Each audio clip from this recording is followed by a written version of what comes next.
بسم اللہ الرحمن الرحیم. سب دوستوں کا السلام علیکم. اچھا، مجھے سمجھ نہیں آ رہی کہ جو ہمارے مخالفین ہیں ادھر مقامی طور پہ سائرہ افضل طارق اور ان کے نیچے جتنے بھی گانے بانے ہیں، ان کو ان کی نیندریں حرام ہیں. روز وہ سمجھتے ہیں کہ مامون کے بارے میں جھوٹا پروپیگنڈا کرانے کے لیے کبھی کسی پیس کو آگے لے آتے ہیں، کبھی کسی پیس کو آگے لے آتے ہیں. آج کل انہوں نے وہ ایک لڑکا ہے، کیا نام اس کا، زمان بون، اس کو کہا ہوا ہے. تو میں اتنا کہوں گا کہ کل والا جو واقعہ ہوا ہے وہ کہتے ہیں کہ جی میں نے اس میں کوئی سیاسی طور پر کیا ہے. دو باتیں کروں گا. ایک تو میں ابھی حلفاً کہتا ہوں کہ جس بندے نے بھی سینیٹری ورکرز کے ساتھ زیادتی کی ہے اس کو پکڑ کے اتنی سزا دینی چاہیے کہ ساری عمر یاد رکھے. اور جس نے بھی وہ ان کے لڑکے کو فائر بھی لگا، جو ملزم ہے. اب رہے گی بات ملزم کون تھا. ان کو کہیں گے ان کا شیخ گلزار جو ایم پی اے کا کینڈیڈیٹ تھا اور شعیب طارڑ صاحب ہیں جو ان کے سواد سٹی سے کونسلر، یہ دونوں صاحب مضروب کو کل فائر لگنے کے بعد ہاسپٹل گئے ہیں. اس سے پوچھتے ہیں کہ وہ بندہ کون تھا. اب یہ جو بات میں کر رہا ہوں نا، اب اگر کوئی غیرت ہے، کوئی شرم ہے، کوئی حیا ہے، ان کی لیڈر جو ہے نا وہ خود آ کے حلفاً اس بات کی تردید کر دیں، یا وہ جن کا نام لے رہا ہوں وہ تردید کر دیں. میں حلفاً کہہ رہا ہوں کہ اس ٹائم پہ اس مضروب نے ان کو بتایا کہ چودھری زمان بون کے ساتھ وہ اس کا والد ہوتا ہے لڑکے کا، اور ایک دفعہ نہیں 2 دفعہ بتایا. اور وہ ابھی آئے تھے زمان بون صاحب، ہم نے ان کو بتایا تو ڈی ایس پی صاحب کے پاس گئے ہیں.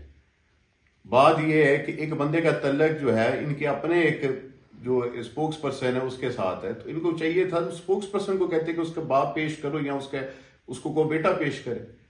انہوں نے جا کے پکڑا اس کے ایک مامے کو جس کے ساتھ 20 سال سے وہ آدمی، شریف آدمی، بولتا رہا کہ یار میرا اس سے تعلق ہی نہیں ہے، میرا واسطہ ہی نہیں، میری سلام دعائی نہیں، کیونکہ وہ پہلے بھی ایسی لڑکے حرکتیں کرتا رہتا ہے.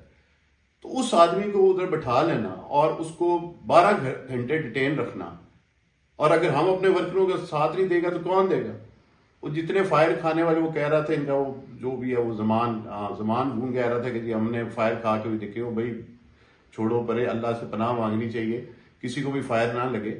اور جتنے کوئی شیر دل تم لوگ نون لیگ والے ہو، یہ ہمیں تو پتہ ہے نا، سارے جتنے آپ کے یہ ضلع حافظ آباد کے ماشاءاللہ ہیں. اور ان کو میں صرف اتنا بتا دینا چاہتا ہوں کہ ان کو میں اتنا بھگاؤں گا کہ انہوں نے زندگی میں یہ سوچا بھی نہیں ہوگا کہ اپوزیشن ایسی ہوتی ہے. آپ کو کسی اور کی عادت تھی. میرا نام مامون ہے، جب تک میں زندہ رہوں گا میں انشاءاللہ تعالیٰ اپنے اصولوں پہ کبھی بھی کمپرومائز نہیں کرتا. اب میں نے جو بات کی ہے اس بات کا حلف دے دیں کہ مضروب نے ان کے بندوں کو نہیں کہا کہ زمان بھون کا بندہ تھا. اگر نہیں کہا تو حلف دے دیں. میں یا مجھے کہیں تو، اگر کہتے ہیں تو میں مسجد میں جا کے حلف دیتا ہوں. یا شیخ گلزار صاحب کو کہیں یا شعیب طارڑ صاحب کو کہیں، ادھر موقع پہ لیٹے 2 دفعہ وہ ویڈیو بھی میرے پاس موجود ہے جو انہوں نے ڈیلیٹ کی ہے اپنے فیس بک اکاؤنٹ سے. مجھے کیسے پتا چلنا تھا، وہ میں نے خود دیکھی ہے، جس میں وہ 2 دفعہ کہہ رہا ہے کہ جی سوئی زمان کے ساتھ وہ بندہ ہوتا ہے، اور وہ مضروب بھی بتا رہا ہے، ساتھ اس کا ایک لڑکا کھڑا ہے وہ بھی بتا رہا ہے. تو کچھ شرم کریں، کچھ حیا کریں. اور دوبارہ بھی اگر ہمارے کسی آدمی کے ساتھ ناجائز زیادتی کریں گے تو اس سے زیادہ ریئیکشن دوں گا. بہت شکریہ.